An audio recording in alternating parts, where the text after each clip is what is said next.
Hello friends, मैं गगन कपूर और आज की क्लास में हम अपनी इनकम टैक्स की जो लर्निंग है उसे हम आगे बढ़ाएंगे। लास्ट क्लास में मैंने आपको इनकम टैक्स के बारे में कुछ खास नहीं बताया था। सिर्फ मैंने आपको इनकम टैक्स के बारे में एक छोटी सी बात बताई थी कि इनकम टैक्स एक डायरेक्ट टैक्स होता है और इनकम टैक्स को लेने की पावर कॉन्स्टिट्यूशन में डिफाइंड है। कॉन्स्टिट्यूशन के अंदर लिखा हुआ है आर्टिकल 246 में कि हम शेड्यूल 7 बना रहे हैं और शेड्यूल 7 ने कहा था कि हम 3 लिस्ट बना रहे हैं। लिस्ट 1 सेंट्रल गवर्नमेंट के लिए होती है, उसको बोलते हैं यूनियन लिस्ट, और उसके अंदर लिखा हुआ था कि सेंट्रल गवर्नमेंट को ये अधिकार है कि वो इनकम टैक्स ले सकती है, लेकिन एग्रीकल्चरल इनकम पर वो टैक्स नहीं लेगी। ये बात हमारे काम की थी कि पूरा इनकम टैक्स जो कि सेंट्रल गवर्नमेंट के अंडर आता है उसके पास एग्रीकल्चरल इनकम पर टैक्स लगाने की पावर नहीं है। क्यों नहीं है? क्योंकि कॉन्स्टिट्यूशन में लिखा था कि लिस्ट 2 जो स्टेट गवर्नमेंट की है उसमें बताया था कि एग्रीकल्चरल इनकम पर टैक्स लेने की पावर हम स्टेट गवर्नमेंट्स को दे रहे हैं। यानी जो हमारे देश में किसान भाई हैं या जो भी खेती से इनकम कमाती हैं उनको सेंट्रल गवर्नमेंट को इनकम टैक्स देने की जरूरत नहीं होती और स्टेट गवर्नमेंट उन पर अभी टैक्स लेती नहीं है। ठीक है सर, ये सारी की सारी बात हमने आपको बता दी थी। अब हम आपके साथ शुरू करेंगे हमारा इनकम टैक्स का मेन कोर्स। इनकम टैक्स के मेन कोर्स में अगर हम अपना सिलेबस देखते हैं तो हमारे पास 5 यूनिट्स हैं, यूनिट 1 2 3 4 5। मेरे पास यहाँ पर है भी आपका इनकम टैक्स का सिलेबस। लास्ट क्लास में मैंने आपको बताया था यूनिट 1 जिसे हम बुलाते हैं इंट्रोडक्शन, उस यूनिट 1 के अंदर हमारे पास ये 2 चैप्टर्स यूनिट 1 के अंदर आते हैं। क्योंकि हमारे पास 5 यूनिट्स हैं, और हमारे पास एग्जाम में 5 क्वेश्चन आते हैं, तो इसका मतलब ये हो गया कि हर यूनिट से सर एक क्वेश्चन आएगा। तो यानी यूनिट 1 से भी एक क्वेश्चन आएगा। वो उसका ए पार्ट और बी पार्ट 2 पार्ट होंगे और दोनों पार्ट मिला के टोटल 18 मार्क्स के होंगे। ये मैंने आपको बताया था।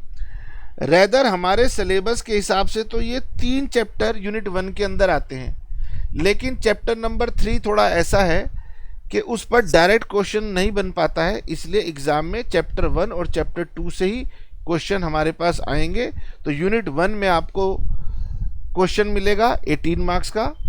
तो आपके लिए पहले 2 चैप्टर की मैंने आपको वेटेज बता दी। ठीक है, इनकम टैक्स, ये इनकम टैक्स किस पर लगाया जाता है? तो इनकम टैक्स इंडिया का टैक्स है, इंडिया पर लगाया जाता है। और अब इंडिया की वो प्रॉब्लम खत्म हो गई है, जो कश्मीर वाली प्रॉब्लम थी वो खत्म हो गई है। तो पहले हमें बताना पड़ता था कि भाई ये जो कानून है ये भारत में लगेगा लेकिन कश्मीर को छोड़ के लगेगा। अब हम बताते हैं कि नहीं, अब होल ऑफ इंडिया में लगता है। खैर, इनकम टैक्स में पहले भी ये दिक्कत नहीं थी। इनकम टैक्स कहता है कि मैं पूरी इंडिया में एप्लीकेबल हूं।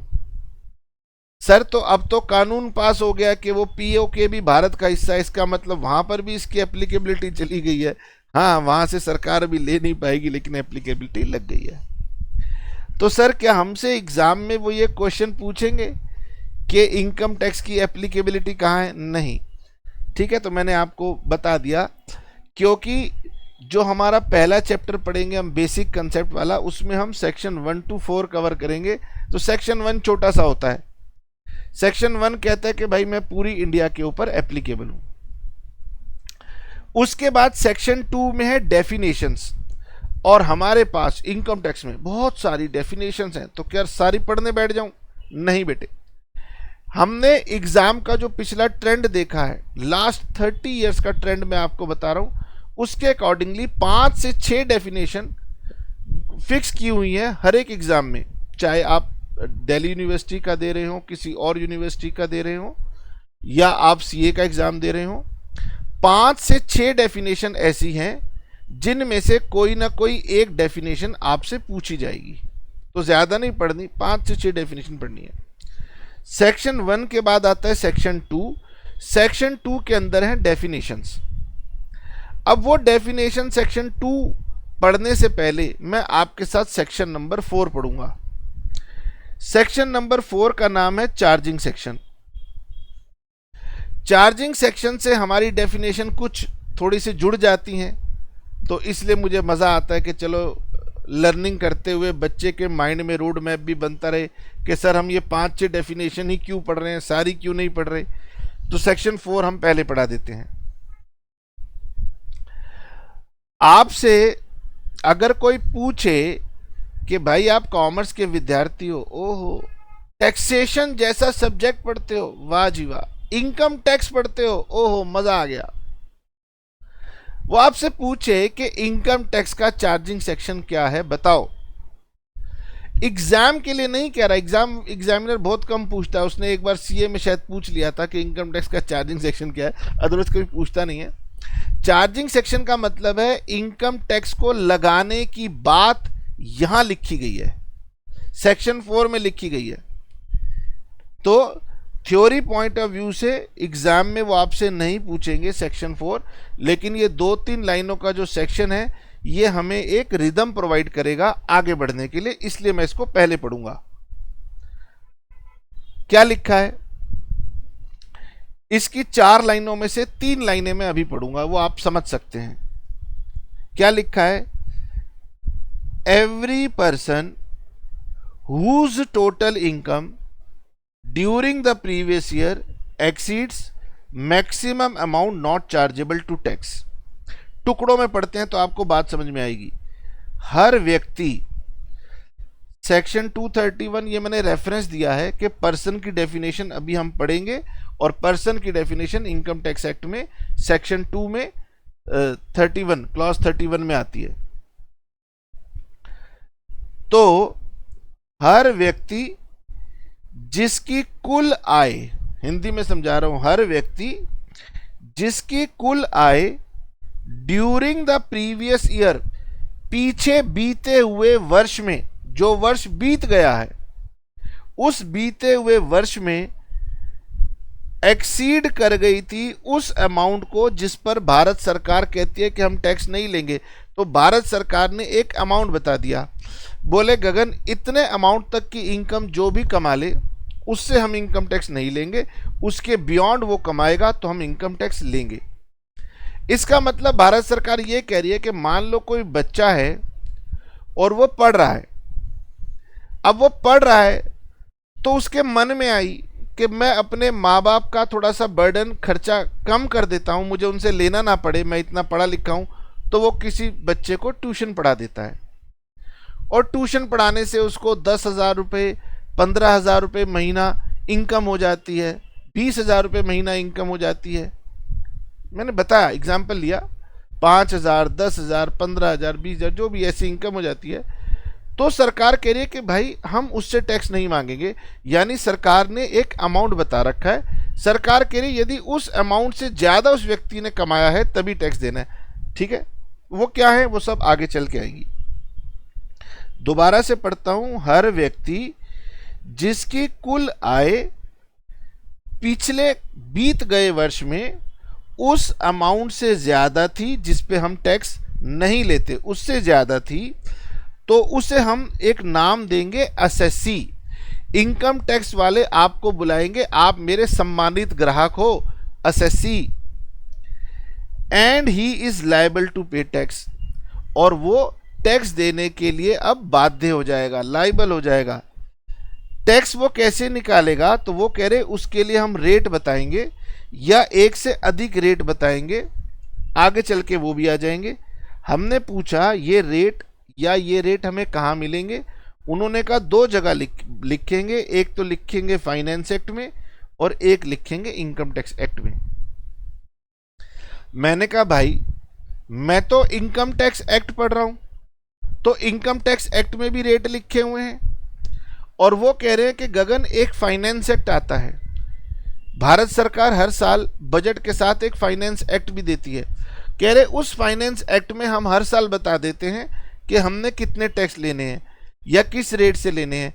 तो इसका मतलब ये हो गया कि टैक्स रेट की जानकारी सरकार दो जगह पर देती है, पर आपको कोई दिक्कत नहीं है, आपकी बुक दोनों जगह से कलेक्ट करके आपको बताएगी। सिर्फ ये पता होना चाहिए कि हमारे ऊपर जो इनकम टैक्स में टैक्स के रेट हैं वो दो सोर्सेज से आ रहे हैं, एक है फाइनेंस एक्ट और दूसरा है खुद income tax act for the relevant assessment year. अब ये बात थोड़ी सी समझने में समय लगेगी। यहां से लेकर यहां तक की बात को जरा आप मेरे साथ दोहराएंगे तो आपकी रिदम बन जाएगी। क्या कहा मैंने, दोहराइए मेरे साथ। हर व्यक्ति, तो यानी पहली इंपॉर्टेंट डेफिनेशन इनकम टैक्स के हिसाब से है पर्सन की। हर व्यक्ति जिसकी टोटल इनकम, अब ये टोटल इनकम बहुत टेक्निकल है, तो ये आप जब इनकम टैक्स एक्ट पढ़ लेंगे तभी समझ में आएगी, उससे पहले आएगी नहीं। तो इसलिए वो इसे एग्जाम में नहीं पूछते, तो इस डेफिनेशन को मैं आपको नहीं पढ़ाऊंगा। हालांकि आप जो भी बुक देखेंगे उसमें ये डेफिनेशन दी होगी, आप पढ़ने की कोशिश करेंगे क्योंकि आपको दिख जाएगी तो आप कोशिश करेंगे।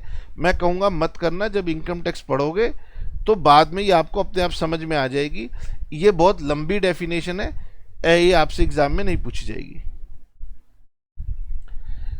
हर व्यक्ति जिसकी कुल आय, हर व्यक्ति जिसकी कुल आय बीते वर्ष में उस अमाउंट से अधिक हो जाएगी। किस अमाउंट से? जिस अमाउंट तक टैक्स नहीं देना, उस अमाउंट से अधिक हो जाएगी तो वो व्यक्ति बन जाएगा असेसी। क्या कहलाएगा? असेसी कहलाएगा। और वो टैक्स देने के लिए बाध्य हो जाएगा उस रेट या उस रेट पर जो कि फाइनेंस एक्ट और इनकम टैक्स एक्ट में लिखे हुए हैं। और उन्हें पढ़ने का जो तरीका है, रेफरेंस का जो तरीका है, वो दिया जाता है with respect to assessment year.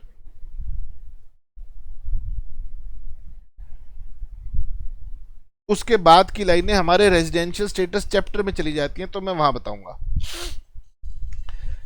हर व्यक्ति जिसकी कुल आय बीते हुए वर्ष में एक लिमिट से अधिक है उसे टैक्स देना है, वो असेसी है। टैक्स के rate assessment year previous year में है और जिसको हम रेलिवेंट असेसमेंट ईयर के संदर्भ में पढ़ते हैं। तो ये हमें कुछ बातें बता रहा है कि आपको इन टर्म्स को तो जरूर जानना है, डेफिनेशन में से पकड़ना है, एग्जाम में आपसे पूछी जाएंगी। शुरुआत करते हैं, सबसे पहली टर्म पकड़ते हैं।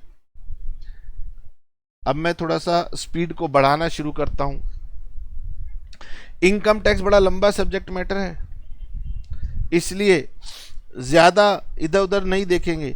सर ये बताओ, इनकम टैक्स एक्ट को पर्सन को डिफाइन करने की जरूरत क्यों पड़ गई? क्योंकि पर्सन तो एक कॉमन टर्म है, हम आम भाषा में इस्तेमाल करते हैं। हम सर वो ऑक्सफोर्ड डिक्शनरी में भी तो देख सकते थे, इंग्लिश का वर्ड है पर्सन। तो सरकार ने कहा नहीं, हम इनकम टैक्स की डेफिनेशन दे रहे हैं। ठीक है, उन्होंने कहा पर्सन इंक्लूड्स। जब भी आपको डेफिनेशन एग्जाम में पूछी जाएगी, मैंने बोला डेफिनेटली इन 5-6 में से एक डेफिनेशन आपके पास आएगी, 6 नंबर की आएगी। जब भी डेफिनेशन आपसे पूछी जाएगी, आपने ये जो वर्ड होता है इंक्लूड्स, या ये लिखा होगा या एक और वर्ड लिखा होगा, बताता हूं, थोड़ी देर में आ जाएगा।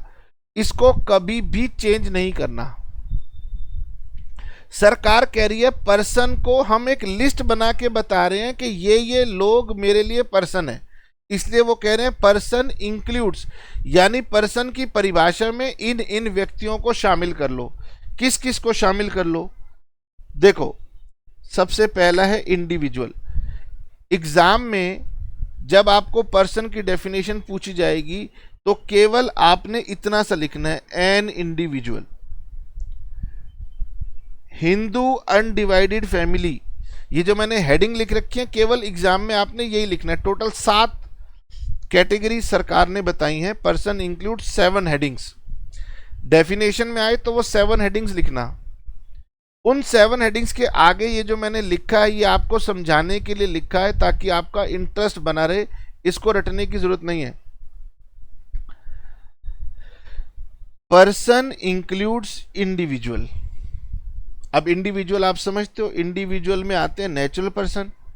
अब बच्चा जिसका माइंड थोड़ा एक्टिव होता है वो कहता है कि सर अभी आपने कहा था कि अगर कोई बच्चा किसी को ट्यूशन पढ़ा रहा है, पैसे कमा रहा है, तो उसको टैक्स देनी है। सर एक बात बताओ, एक 11th क्लास का बच्चा 10th क्लास के बच्चे को ट्यूशन पढ़ा दे, 10th क्लास का बच्चा अपने माँ बाप का हाथ बटाने के लिए 9th क्लास के बच्चे को पढ़ा दे, 9th का बच्चा 8th के बच्चे को पढ़ा दे, तो ऐसे ऐसे बच्चों के मन में शुरुआत में क्वेश्चन आते हैं, क्योंकि समय बहुत है, एग्जाम अभी दूर है, मजे लेते हैं।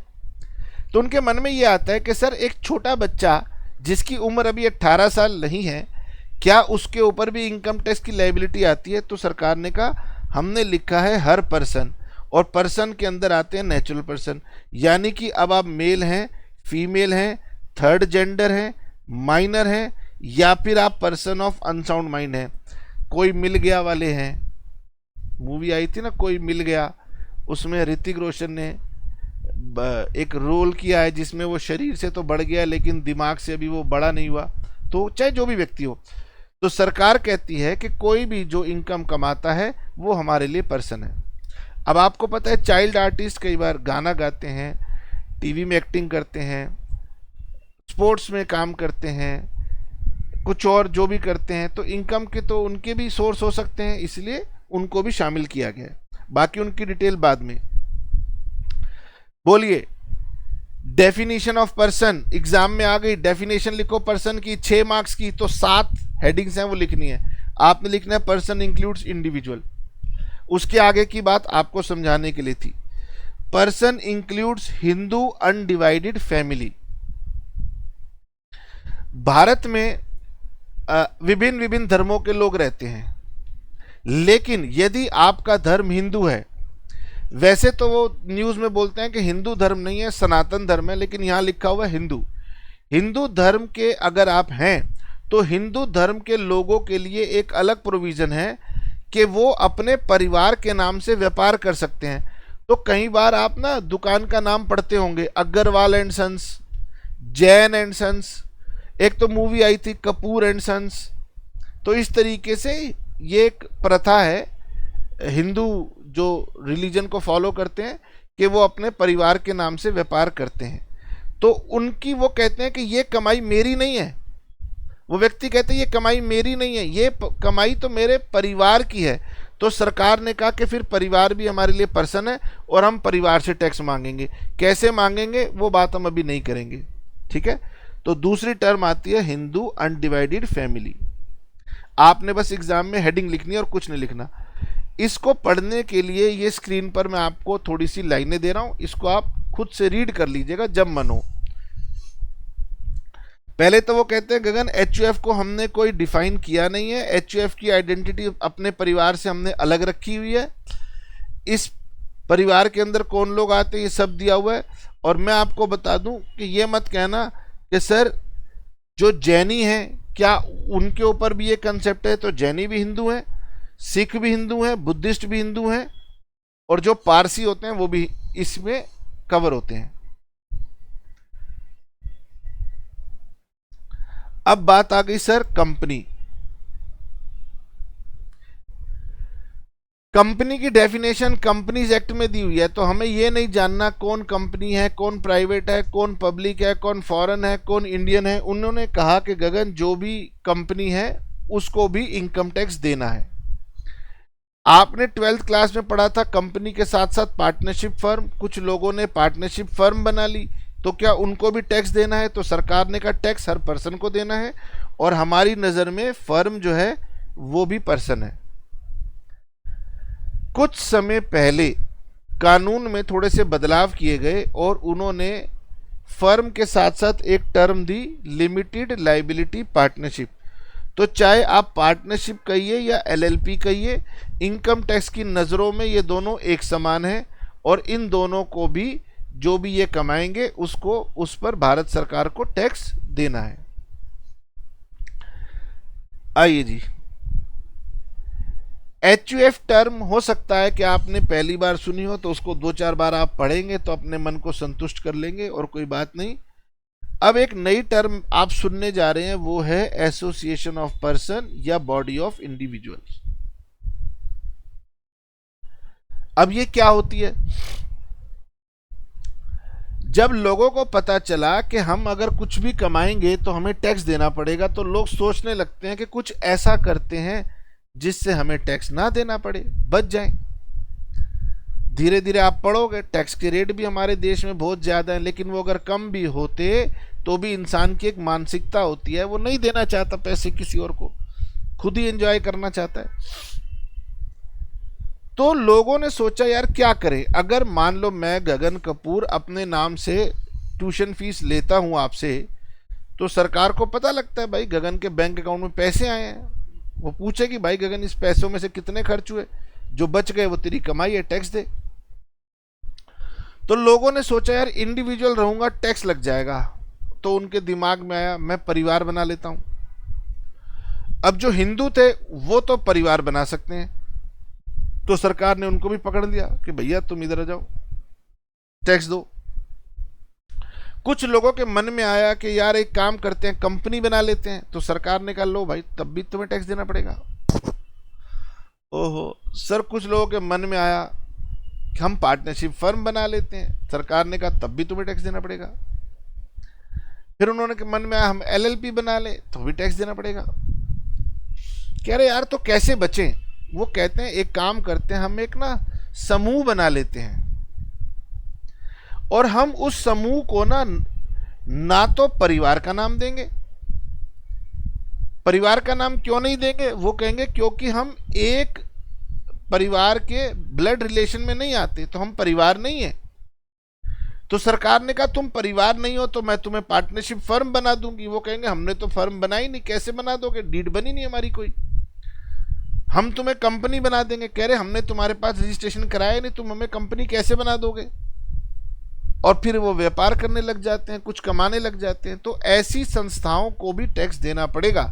तो वो संस्थाएं कहते हैं भाई तुम हमें कैसे टैक्स कर दोगे? तो सरकार ने कहा मेरे पास एक प्रोविजन है जिसको हम बोलते हैं एसोसिएशन ऑफ पर्सन और बॉडी ऑफ इंडिविजुअल। इसका मतलब कुछ लोग मिल करके अगर समूह बना लें, देखो एसोसिएशन ऑफ पर्सन बना लें या फिर बॉडी ऑफ इंडिविजुअल्स बना दे, नाम है, ज्यादा इमोशनल मत हो जाओ, नाम है, आप इसे ग्रुप ऑफ इंडिविजुअल कह दो, बस उन्होंने नाम दिया इसको कि हमने नाम दिया एसोसिएशन ऑफ पर्सन और बॉडी ऑफ इंडिविजुअल। एक ऐसा समूह जो कि पार्टनरशिप नहीं बनाएगा, कंपनी नहीं बनाएगा, परिवार नहीं बनाएगा, लेकिन फिर भी पैसा कमाएगा, उसको भी हम टैक्स करेंगे। अब सर कैसे, ऐसा कैसे हो गया? अब 2-3 लोगों ने मिल करके एक समूह बना लिया और कमाने बैठ गए, तो फिर क्या होगा? तो आपने केवल एग्जाम में ये लिखना है, वो आपसे ज्यादा नहीं पूछेंगे। वो कहेंगे बताओ पर्सन कौन होता है, आपने हेडिंग लिख देनी है AOP BOI, बात खत्म। ठीक है। कभी कभी एग्जामिनर जब पेपर टफ बनाने के मूड में होता है कि भाई मैं थोड़ा टफ पेपर बनाऊंगा, तो वो पूछ लेता है कि what is the difference between AOP and BOI, और कहता है कि मैं 6 मार्क्स का क्वेश्चन पूछूंगा, what is the difference between AOP and BOI, और बच्चा कहता है 6 मार्क्स में तो कम से कम 1 पेज भरना पड़ेगा ना, सिर्फ ये 2-3 लाइनें लिखोगे पूरे 6 मार्क्स मिलेंगे, क्योंकि ये 2-3 लाइनें ही इनका डिफरेंस है। पढ़िए, क्या इंडिविजुअल पर्सन होता है? बोलो हाँ। अब आप जानते हो कि पर्सन इंक्लूड्स इंडिविजुअल। क्या HUF पर्सन होता है? आप कहोगे हाँ। क्या कंपनी पर्सन होती है? बोलो हाँ। क्या पार्टनरशिप फर्म पर्सन होती है? हाँ। एक समूह बनाया गया जिसमें कुछ इंडिविजुअल आए, कुछ HUF के नाम से आ गए, कुछ कंपनी के नाम से आ गए और कुछ फर्म के नाम से आ गए। मतलब समूह के अंदर कमाई करने के लिए कुछ लोग मिल करके कमाई कर रहे हैं। इंडिविजुअल कहता है भैया मैं कमाऊंगा, एक परिवार वाले कहते हैं कि ठीक है भैया 20% हमारा होगा, हम अपने परिवार को बांटेंगे। तो अलग अलग इंडिविजुअल अलग अलग पर्सन मिलके एक समूह बनाते हैं, तो उसको बोलते हैं एसोसिएशन ऑफ पर्सन। तो एसोसिएशन ऑफ पर्सन एक ऐसे समूह को बोलते हैं जिसमें दो या दो से अधिक लोग हाथ मिलाते हैं कमाई करने के लिए, ना पार्टनरशिप बनाएंगे ना कंपनी बनाएंगे। अब वो जो समूह बनेगा दो या दो से अधिक लोगों का, उसमें इंडिविजुअल्स भी होंगे और नॉन इंडिविजुअल्स भी होंगे। एक ऐसा समूह जिसके मेंबर इंडिविजुअल भी होंगे और जिसके मेंबर नॉन इंडिविजुअल भी हो सकते हैं, तो उसको बोल देते हैं एसोसिएशन ऑफ पर्संस। दूसरा, एक राम है, एक मोहन है, एक शिव है और एक कोई और है। ठीक है जी, मैं मान लो 3 ले लेता हूं, राम, मोहन और शिव। इन तीनों ने मिलकर के एक समूह बना लिया। तो इस समूह में 3 लोग हैं, लेकिन ये तीनों के तीनों लोग क्या हैं? इंडिविजुअल्स हैं, अदर लोग नहीं है, केवल इंडिविजुअल्स हैं। तो फिर सरकार ने कहा इनका नाम हो गया बॉडी ऑफ इंडिविजुअल्स। तो बॉडी ऑफ इंडिविजुअल मतलब दो या दो से अधिक इंडिविजुअल जब हाथ मिलाएंगे with the object of earning income. जैसे आपने कोई सोसाइटी बना ली, कोई लीगल हेयर बन गए, इस तरह की कोई है, तो उस समूह का नाम हो जाएगा बॉडी ऑफ इंडिविजुअल, क्योंकि इस समूह के सदस्य केवल और केवल क्या है? इंडिविजुअल्स हैं। एसोसिएशन ऑफ पर्सन क्या है? जिस समूह के सदस्य अदर देन इंडिविजुअल भी हो सकते हैं। ठीक है, यही बात हमने लिखी। एओपी में नॉन इंडिविजुअल भी हो सकते हैं और बीओआई में सिर्फ इंडिविजुअल हो सकते हैं। इस छोटी सी बात के अगर आपको 6 मार्क्स मिलेंगे तो टेंशन में मत रहना कि सर 1 पेज लिखना है मुझे, बस इतना ही लिखना है। ओके, आगे बढ़ते हैं। लोकल अथॉरिटीज, ये सेंट्रल गवर्नमेंट और स्टेट गवर्नमेंट के बाद जो बाकी बची हुई गवर्नमेंट अथॉरिटीज आती हैं, उनको भी सरकार ने कहा कि आपको भी इनकम टैक्स के दायरे में रखा जाएगा। आप भी इनकम टैक्स के अंदर अगर कुछ कमाई करेंगे तो टैक्स भरेंगे। तो जैसे कि मान लो पंचायत है, गांव साइड पर पंचायत होती है, 5 लोग होते हैं जो फैसला कर रहे होते हैं। शहरों में म्युनिसिपैलिटी होती है, जैसे हमारे यहाँ पर म्युनिसिपैलिटी ऑफ दिल्ली है। कहीं पर अगर आप बॉम्बे जाएंगे तो बॉम्बे म्युनिसिपल कॉरपोरेशन होगी, कहीं और जाएंगे तो वहाँ की म्युनिसिपल कॉरपोरेशन होगी। कंटोनमेंट बोर्ड मतलब जो फौजी वगैरह के एरियाज होते हैं उनको कंटोनमेंट बोर्ड बोलते हैं। ठीक है, तो ये लोकल अथॉरिटीज हैं, मतलब ये सरकारी ताकतवर संस्थाएं हैं जो किसी छोटे छोटे एरियाज को कंट्रोल करती हैं। तो ये भी पर्सन की परिभाषा में आएंगी। आखिरी है आर्टिफिशियल जुरिडिकल पर्सन। आर्टिफिशियल मतलब बनावटी। अब अगर कोई ऐसा व्यक्ति है जिसकी कोई रियल एग्जिस्टेंस नहीं है, बनावटी है, और उस नाम से कोई पैसा कमाता है, तो भी आपको सरकार कहती है कि भाई आपको टैक्स देना पड़ेगा।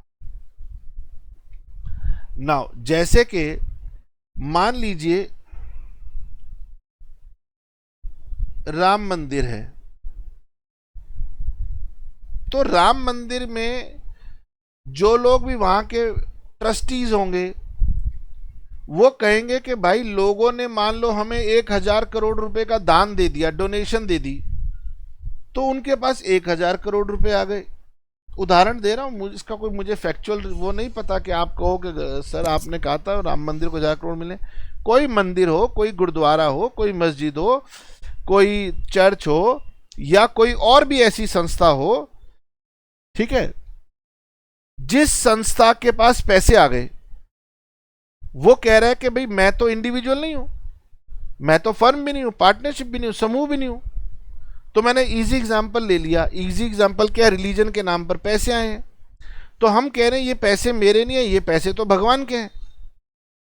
सरकार कहती है कि भगवान को पैसे की आवश्यकता नहीं है, ये पैसे आप भगवान के नाम पर हैंडल कर रहे हो, केयर टेकर हो ना, तो आप इसके ऊपर भारत सरकार को टैक्स दोगे। मैं ये नहीं कह रहा कि मंदिर को टैक्स देना होगा, वो बातें बात की है। सरकार ने कहा कुछ ऐसी सिचुएशन बनती हैं जहां पर किसी को सीधा अप्रोच नहीं किया जा सकता। हालांकि कई बार ऐसी कोर्ट में भी पीआईएल गई हैं और कई बार मूवी भी बनी है जहां पर भगवान के नाम पर उन्होंने कहा कि भाई हम केस करना चाहते हैं, भगवान केस कर रहे हैं या भगवान के ऊपर हम केस करना चाहते हैं, उन्होंने मेरी मन्नत पूरी नहीं की। तो ऐसी कोई संस्थाएं जिन्हें हम सीधा लीगली बाउंड नहीं कर सकते, उनको उनके प्रतिनिधियों के थ्रू बाउंड कर सकते हैं, उन्हें हम बोलते हैं आर्टिफिशियल जुरिडिकल पर्सन। पढ़िए, आर्टिकल जुरिडिकल पर्सन मीन्स वो संस्थाएं which are not natural person but are separate entities in the eyes of law and can be sued through person managing them.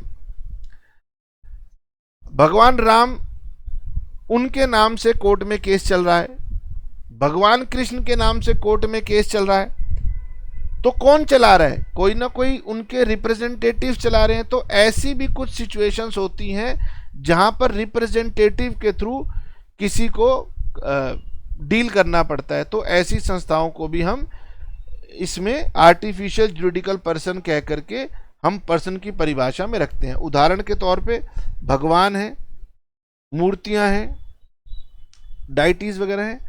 Universities are also following in this category. तो अब आप कहें कि भाई साहब हमने एग्जाम से हम संतुष्ट नहीं है, exam out of the syllabus आया था, तो आप कोर्ट में जाके दिल्ली यूनिवर्सिटी पे केस करेंगे। तो दिल्ली यूनिवर्सिटी कैसे आएगी? उनके वाइस चांसलर आएंगे, उनके रिप्रेजेंटेटिव आएंगे। तो कई संस्थाएं ऐसी होती हैं जिनके उनके रिप्रेजेंटेटिव्स के थ्रू हम जाते हैं। सर कंपनी भी तो ऐसी है, फर्म भी तो ऐसी है, तो कंपनी को हमने अलग से लिख दिया, फर्म को हमने अलग से लिख दिया। तो कंपनी और फर्म को छोड़ करके ऐसी जो संस्थाएं हैं जिन्हें हम किसी के नाम से अप्रोच करेंगे वो सब आर्टिफिशियल जुरिडिकल पर्सन में आएंगी। इसमें एक आपकी मैंने रिलीजियस एंटिटीज बता दी, एक मैंने आपको यूनिवर्सिटीज बता दी, एक इसी तरह से लॉयर्स की बार काउंसिल्स होती हैं, और इसी तरीके से कॉरपोरेशंस वगैरह भी होती हैं, उनको हम आर्टिफिशियल जुरिडिकल पर्सन कहते हैं। आप 2 बार रिवाइज करेंगे समझ जाएंगे। इसमें 3-4 आइटम बहुत कॉमन है, 2-3 आइटम आपके लिए न्यू थी, उनको 2-3 बार पढ़ेंगे समझ में आ जाएगा। मैंने क्या कहा, एग्जाम में आपके पास क्वेश्चन आएगा डिफाइन पर्सन, तो आपने लिखना है person includes individual, HUF, company, firm, AOP, BOI, local authority, artificial judicial person. बस इतना सा लिखना है, फुल मार्क्स मिलेंगे। सर उनको एक्सप्लेन नहीं करना, जैसे लोकल अथॉरिटी में लिखूं लोकल अथॉरिटी मीन्स पंचायत, नहीं, ये मैंने आपको समझाने के लिए बताई है। एग्जाम में आएगा तो केवल ये मेन हेडिंग्स लिखने से काम चल जाएगा, और इंक्लूड वर्ड जरूर लिखना। सेक्शन याद रहे तो लिखना, नहीं तो कोई बात नहीं। बोलो जी, पहला क्वेश्चन हो गया। दूसरा क्वेश्चन एग्जाम में अगर कभी टफ आया तो ये आ जाएगा कि डिफाइन कीजिए एओपी और बीओआई में क्या डिफरेंस है। तो आपने लिख देना है कि भाई एओपी में इंडिविजुअल से अलग लोग भी मेंबर होते हैं, नॉन इंडिविजुअल भी मेंबर्स होते हैं, और बॉडी ऑफ इंडिविजुअल में केवल वो ग्रुप होता है जिसमें इंडिविजुअल्स होते हैं। लीजिए 2 क्वेश्चन आपके कवर हो गए। रटना पड़ेगा, इनकम टैक्स के अंदर आपको थोड़ा सा रिवाइज करना है और कुछ नहीं, बहुत सिंपल है। आइए अगली बात पढ़ते हैं। Sir every person whose total income during the previous year. अब हमारे पास एग्जाम में वैसे तो अगली इंपॉर्टेंट डेफिनेशन बन जाती है प्रीवियस ईयर की, अगली डेफिनेशन बन जाती है प्रीवियस ईयर की। बताओ जी, what do you mean by previous year? Exam में क्वेश्चन आएगा डिफाइन प्रीवियस ईयर, और प्रीवियस ईयर की कुछ एक्सेप्शंस भी आएंगी। वो कहेंगे भाई गगन मैंने 6 नंबर का पूछा, 12 नंबर का पूछा, 10 नंबर का पूछा। तो अगला क्वेश्चन आपके सामने में रेडी है। अब हम बेटे इनकम टैक्स का सबसे इंपॉर्टेंट कंसेप्ट पढ़ने जा रहे हैं। आसान है, लेकिन शुरुआत में पढ़ते हैं तो थोड़ा सा बच्चों को दिक्कत होती है। इनकम टैक्स किसको पे करना है? पर्सन को पे करना है। पर्सन के अंदर उन्होंने 7 हेडिंग्स बताई हैं, आपने पढ़ ली। उन्हें टैक्स पे करना है अपनी टोटल इनकम पर। और जो इनकम होती है वो हमेशा एक ना एक पीरियड की होती है। ओके, और ये पीरियड जनरली क्या होता है, 1 साल का होता है, हमेशा नहीं, जनरली 1 साल का होता है। मैं इस बात का मतलब आपको समझाऊंगा। मुझे ये बताइए, फॉर एग्जाम्पल ये प्रीवियस ईयर चल रहा है 24-25, यानी ये स्टार्ट हुआ 1/4/2024 को और ख़त्म होगा 31 मार्च 2025 को। इसे अभी मैं थोड़ी देर के लिए करंट ईयर का नाम दे देता हूं। मुझे बताइए, सोच करके बताइए कि ईयर 24-25 में मैंने कितना कमाया, ये मुझे कब पता चलेगा? थोड़ा सा इन्वॉल्व होइए, तभी इनकम टैक्स जो है बहुत गहराई वाला सब्जेक्ट है। बहुत कुछ कोशिश करने के बाद भी मैं आपको इसके कुछ प्रोविज़न कैसे समझा पाऊंगा, कोशिश कर रहा हूं। ईयर 2024-25 में मैं कितना कमाऊंगा, ये मैं कब बता पाऊंगा? तो सर ये तो मैं इसके एंड के बाद ही आपको बता पाऊंगा, जब ये साल खत्म हो जाएगा। जब ये साल खत्म हो जाएगा तो अगला साल शुरू हो चुका होगा, 25-26। अब मैंने कितना कमाया, इसका हिसाब किताब लगाने के लिए मुझे कुछ समय चाहिए। तो ये तो है नहीं कि मैं 1 अप्रैल को ही आपको बता दूंगा। इसका मतलब है कि बीच में कोई समय दीजिए, उतने समय तक मैं अपना हिसाब किताब, अकाउंटिंग, लेखा जोखा पूरा करके फिर आपको बता पाऊंगा। तो होता ही है कि इनकम हमेशा एक पीरियड की होती है और वो पीरियड होता है ईयर। अगर कोई मुझसे करंट ईयर में मुझसे पूछ ले कि गगन 24-25 की अपनी इनकम बता, तो मैं कहूंगा भाई कैसे बता दूं, 24-25 तो अभी चल रहा है। वो कहेगा अच्छा तो 24-25 नहीं बता सकता तो कौन सी बता सकता है? मैं कहूंगा भाई मैं तुम्हें इनकम वही बता सकता हूं ना जो साल अभी पिछला गया है। यानी कि अगर आप मेरे से पूछो कि गगन 23-24 में तूने क्या कमाया था, 1/4/2023 से लेकर 31 मार्च 2024 तक तूने क्या कमाया था, तो वो मैं आपको यहां पर बता सकता हूं। इसलिए इनकम टैक्स एक्ट में जो ये बात लिखी है बड़ी कॉमन सेंस की बात है कि इनकम हमेशा एक पीरियड की होगी, पीरियड हमेशा साल होगा, और वो साल कौन सा होगा? जो साल पिछला जा चुका है। अभी हम करंट खड़े हैं 24-25 में। तो अगर सरकार मुझसे पूछे गगन इनकम बता, तो मैं कौन सी इनकम बताऊंगा? मैं कहूंगा जो पिछला साल गया है उसकी इनकम बता सकता हूं आपको। तो इसीलिए इसका नाम होता है प्रीवियस ईयर 24-25। सर इसके पीछे के भी साल खत्म हो चुके हैं। अगर मैं आपसे ये पूछ लूं कि 23-24 में, सॉरी ये मैं गलत लिख गया, सॉरी, ये 23-24 था, सॉरी 23-24। मैं ये कहता हूं कि कोई मुझसे ये भी पूछ सकता है गगन ये बता 23-24 से पहले 22-23 में तूने क्या कमाया था? मैं कहता हूं हाँ मैं बता सकता हूं, वो बीत चुका है। कोई मुझसे कहे कि गगन 21-22 में तूने क्या कमाया था, ये बता। अब सर कोई भी आपसे इतने साल क्यों पूछ रहा है? बेटे जब हम, जैसे आप कभी अपनी लाइफ में टर्म इंश्योरेंस करवाओगे तो टर्म इंश्योरेंस के लिए वो कहेंगे भैया पिछले 3 साल की एवरेज इनकम चाहिए, जरा पिछले 3 साल की रिटर्न देना। इस तरह की बातें कई बार होती हैं। तो कहने का मतलब बहुत कॉमन सेंस की बात है। अभी हम खड़े हैं कहाँ? ईयर 24-25 चल रहा है। कोई भी व्यक्ति अगर मुझसे इनकम पूछेगा तो मैं 24-25 की नहीं बता सकता, क्योंकि ये साल तो खत्म नहीं हुआ। तो इनकम कॉमन सेंस की बात है, उसी पीरियड की बताई जा सकती है जो खत्म हो चुका है। तो पिछले साल की इनकम बता सकता हूं। पिछले साल की इनकम क्या है? 23-24। तो बताइए, कोई इसमें कॉमन सेंस की बात थी, रॉकेट साइंस नहीं थी। तो प्रीवियस ईयर का मतलब है फाइनेंशियल ईयर, ठीक है। अब आप कहोगे सर इसमें फाइनेंशियल ईयर क्यों लिखा? हमारे पास एक अंग्रेजी कैलेंडर चलता है।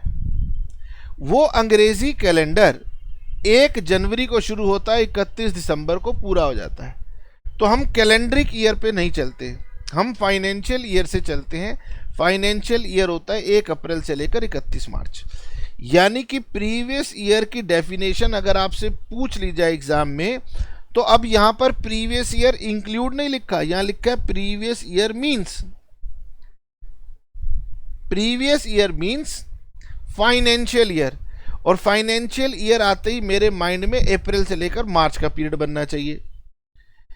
इमीडिएटली प्रीसीडिंग करंट ईयर लिख दूं, इमीडिएटली प्रीसीडिंग करंट ईयर। वो कह रहे गगन करंट ईयर ना एक कॉमन टर्म है, करंट ईयर की जगह हम लोग एक टर्म यूज करेंगे असेसमेंट ईयर, और यहीं पर बच्चे को तकलीफ हो जाएगी, बच्चा पूरे परेशान रहेगा, यार ये क्या कहानी है। तो उन्होंने कहा गगन हम करंट ईयर का इस्तेमाल नहीं करेंगे, कुछ मजबूरियां हैं, हम इसकी जगह इस्तेमाल करेंगे असेसमेंट ईयर। यानी किसी भी असेसमेंट ईयर के अंदर कंपनी क्या, गवर्नमेंट क्या करती है, पिछले साल की इनकम को पूछती है, उसकी चेकिंग करती है, जो भी करती है ये करती है। आइए जी दोबारा पढ़िए, छोटी सी एक लाइन की डेफिनेशन है, और अगर 6 नंबर में आ जाए तो बच्चा तो परेशान होगा ही।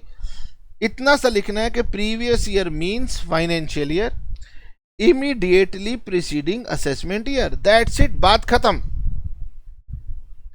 Full marks. अब सर इसमें एक छोटी सी समस्या है, वो समस्या भी समझ लीजिए, दोबारा से आराम से रिलैक्स होकर के मेरी बात सुनिए। ये मेरा करंट ईयर चल रहा है 24-25, मैंने कहा ना बाबा ना, इसे अभी थोड़ी देर के लिए आप असेसमेंट ईयर का नाम बुलाओ। असेसमेंट ईयर चल रहा है 24-25, असेसमेंट ईयर 24-25 में सरकार पूछेगी गगन तूने प्रीवियस ईयर 23-24 में क्या कमाया।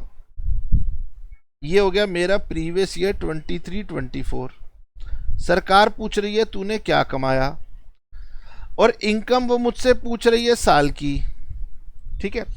तो ऐसा हो सकता है एक व्यक्ति कहता है कि सर देखो मैं ग्रेजुएट हुआ और मेरी नौकरी लगी 1 सितंबर से, 23 से मेरी नौकरी लग गई, 50,000 पर मंथ की मेरी सैलरी लगी। तो वो कह रहा है सर सितंबर, अक्टूबर, नवंबर, दिसंबर, जनवरी, फरवरी और मार्च, 4 महीने ये, 3 महीने ये, इंटू 7 मंथ। वो कहता है कि सर मैंने 3,50,000 रुपये कमाए, लेकिन मेरी इनकम जो थी वो 7 मंथ की थी, वो 12 मंथ की नहीं थी।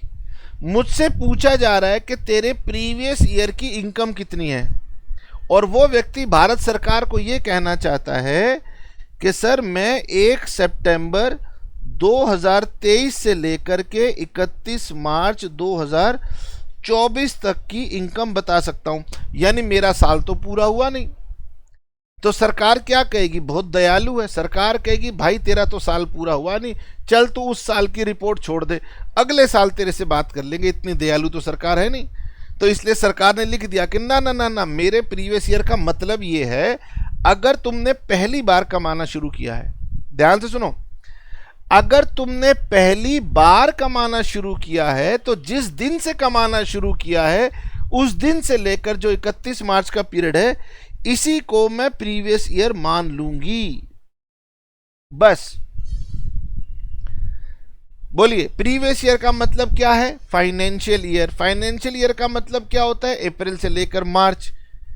कौन सा फाइनेंशियल ईयर होता है प्रीवियस ईयर, भाई करंट ईयर के पहले वाला। तो करंट ईयर की जगह नाम बदल दो असेसमेंट ईयर। इतनी सी बात लिखते ही प्रीवियस ईयर की परिभाषा पूरी हो जाती है। बट इसमें एक अपवाद आ जाता है, एक्सेप्शन आ जाती है। कुछ लोग ये कहेंगे कि मेरी नई नौकरी लगी, कुछ लोग कहेंगे कि सर मैंने क्या किया था, 1 सितंबर को इनॉग्रेशन किया था, मैंने एक रेस्टोरेंट स्टार्ट किया था। तो यानी उसने बिजनेस किया और बिजनेस का पीरियड है 7 मंथ।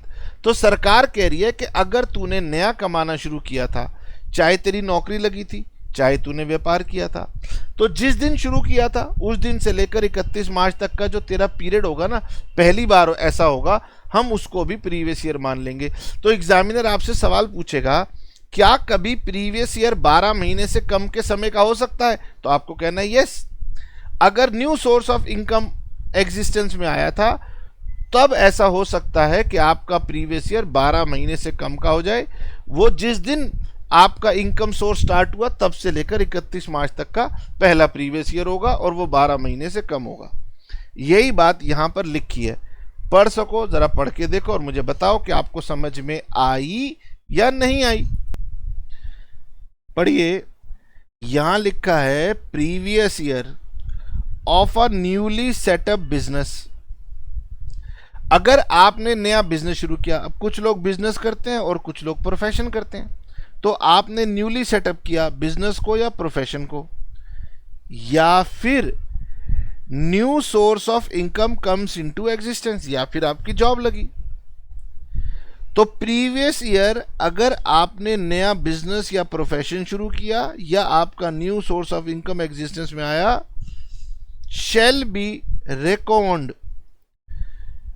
शैल बी रिकॉर्ड मतलब स्टार्ट होगा from the date of setting up of business और प्रोफेशन और न्यू सोर्स ऑफ इनकम।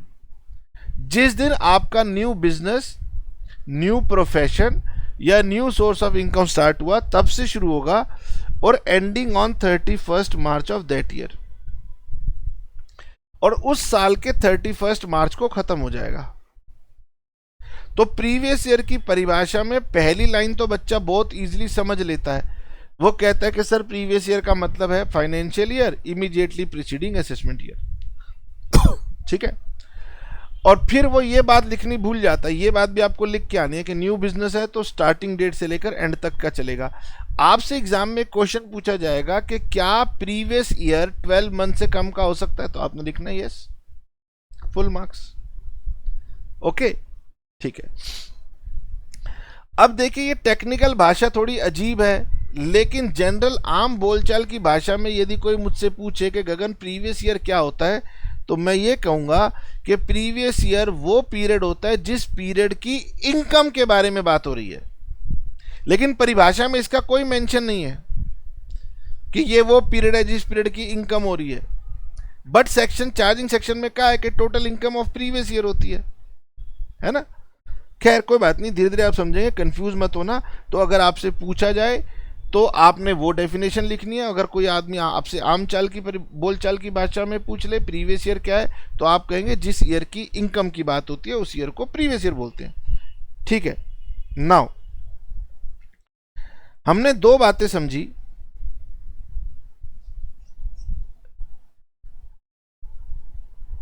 ये मेरा करंट ईयर चल रहा है 24-25, तो 24-25 को अब मैं करंट ईयर की बजाय असेसमेंट ईयर बुलाया करूंगा, और इनकम की जब बात करूंगा तो प्रीवियस ईयर हो जाएगा 23-24, ये प्रीवियस ईयर है। करंट ईयर की बात होगी असेसमेंट ईयर। इसका मतलब हमसे गवर्नमेंट पूछेगी, मतलब असेस करेगी। करंट ईयर में गवर्नमेंट असेस करती है इस पीरियड की इनकम को, इसलिए इसका नाम होता है असेसमेंट ईयर। तो दूसरी परिभाषा असेसमेंट ईयर की पढ़नी है। आइए, और बस असेसमेंट ईयर की परिभाषा पढ़ा के आज मैं रुक जाऊंगा और आगे कुछ नहीं पढ़ाऊंगा, इसलिए थोड़ी सी पेशेंस और रखिए। आपसे पूछा गया एग्जाम में 6 मार्क्स का क्वेश्चन, डिफाइन असेसमेंट ईयर। अब असेसमेंट की परिभाषा पढ़िए, ये मत लिख देना असेसमेंट ईयर मतलब current year. Assessment year means period of 12 months. यहां परिभाषा में साफ साफ लिख दिया गया कि असेसमेंट ईयर हमेशा पीरियड ऑफ 12 मंथ्स होता है, commencing on first day of April every year. ये हमेशा अप्रैल टू मार्च तक का पीरियड होता है। Therefore assessment year starts from April ends on 31 March. Exam में आपसे पूछा जाए कि असेसमेंट ईयर क्या हमेशा 12 महीने का होता है, तो आपने कहना यस, असेसमेंट ईयर हमेशा 12 महीने का होता है। डेफिनेशन में लिखा है। जैसे असेसमेंट ईयर अभी चल रहा है 24-25, इसका पीरियड ये हो गया। अब असेसमेंट ईयर का रोल ये है कि इस पीरियड के अंदर मेरे से पूछा जाएगा कि पिछले साल क्या कमाया गया था, तो इसमें income earned in previous year tax किया जाता है। तो असेसमेंट ईयर के अंदर प्रीवियस ईयर की इनकम जो होती है उसको इनकम को टैक्स किया जाता है। लेकिन परिभाषा में ये बात कहीं नहीं लिखी ये हम सेक्शन 4 से इंटरप्रेट करते हैं। अगर आपसे एग्जाम में पूछ ले डिफाइन असेसमेंट ईयर और आप लिखना शुरू कर दो कि असेसमेंट ईयर वो ईयर होता है जिस ईयर में हम प्रीवियस ईयर की इनकम को टैक्स करते हैं, तो एग्जामिनर कहेगा ये आपने आम बोलचाल की भाषा का मीनिंग लिखा है, मैं मार्क्स नहीं दूंगा। मार्क्स चाहिए तो वही लिखो जो एक्ट में लिखा है। आम बोलचाल में जो बोलते हो वो आम बोलचाल में बोलो। यानी मैं आपको सिखाने के लिए बार बार ये कहूँगा कि असेसमेंट ईयर में मेरी प्रीवियस ईयर की इनकम को असेस किया जाता है, टैक्स किया जाता है। लेकिन आपने जब एग्जाम में लिखना है तो आपने लिखना है कि assessment year is a period of 12 months commencing from 1 April every year. It is always period of 12 months. खत्म कहानी। तो हमने आपको बताया असेसमेंट ईयर क्या होता है, और हमने आपको बताया प्रीवियस ईयर क्या होता है, और हमने आपको ये बताया पर्सन क्या होता है। बस, और कुछ अभी हम आगे नहीं पढ़ेंगे। कल हम यहाँ नेक्स्ट क्लास में हम यहीं से स्टार्ट करेंगे। मेरी आपसे एक रिक्वेस्ट है, अगर इनकम टैक्स की आप बात करो, 2 मिनट, अब नॉलेज को भूल जाते हैं, तो इनकम टैक्स और जीएसटी ये दोनों सब्जेक्ट आपके जीवन के सबसे ज़्यादा इम्पॉर्टेंट सब्जेक्ट रहने वाले हैं। आप नौकरी करोगे, व्यापार करोगे, कुछ भी करोगे, पैसा कमाओगे तो इनकम टैक्स भी पीछा नहीं छोड़ेगा और जीएसटी भी पीछा नहीं छोड़ेगा। ये दोनों आपके जीवन के सबसे इम्पॉर्टेंट सब्जेक्ट हैं, क्योंकि इनसे सरकार को टैक्स मिलता है। ये बहुत ही कॉम्प्लिकेटेड है। डरा नहीं रहा हूँ, आपको केवल कॉशियस कर रहा हूँ। अब आप कहोगे सर इतने कॉम्प्लिकेटेड हैं तो हम क्या करेंगे? हम एक सीए रखेंगे, हमारा सीए हमारा इनकम टैक्स और जीएसटी देखेगा। तो बेटे सीए तो कभी कभी उपलब्ध होता है। थोड़ी बहुत बेसिक बातें अगर हमें पता होंगी तो हम जीवन में तरक्की करेंगे। हम अपना टैक्स भी बचाएंगे, अपना पैसा भी बचाएंगे और अपना पैसा ग्रो भी करेंगे। तो ये तो मैंने कहा दोनों सब्जेक्ट बहुत इंपॉर्टेंट है। अभी आपको पढ़ने का मौका मिल रहा है इनकम टैक्स, इसलिए आपसे मेरी एक रिक्वेस्ट रहा करेगी कि जब भी आप नेक्स्ट क्लास में आएंगे आपने अपने माइंड में एक बात फिट कर लेनी है कि जो सर ने लास्ट क्लास में पढ़ाया था वो मैंने लर्न करना है और मैंने रिवाइज करना है। तो ये इनकम टैक्स और जीएसटी आपके साथ स्मूथ चलेंगे। अगर आपने कहा यार थोड़ा सा पढ़ा था मुझे याद है, तो 2 4 5 क्लासों के बाद ये आपसे आउट ऑफ कंट्रोल होता चला जाएगा। इसलिए हमेशा वीक एंड तक जरूर ये टारगेट रख लेना है कि सर ने जो पूरे वीक में पढ़ाया था वो मैंने रिवाइज करना ही करना है। सर कौन सी बुक से पढ़ना है वो आपकी मर्जी है। मैं आने वाली क्लासेस में सारे सोर्स बताऊंगा, कहीं से मर्जी पढ़ लेना। लॉ एक ही जैसा होता है, लेकिन किताबों में बहुत फैला हुआ होता है। इसलिए मैं नोट्स के माध्यम से जो इम्पोर्टेंट पार्ट है उसे कंट्रोल करने की कोशिश करूंगा कि ये आपको याद रहे। ये भी बताता रहूंगा एग्जाम में क्या क्वेश्चन आएंगे।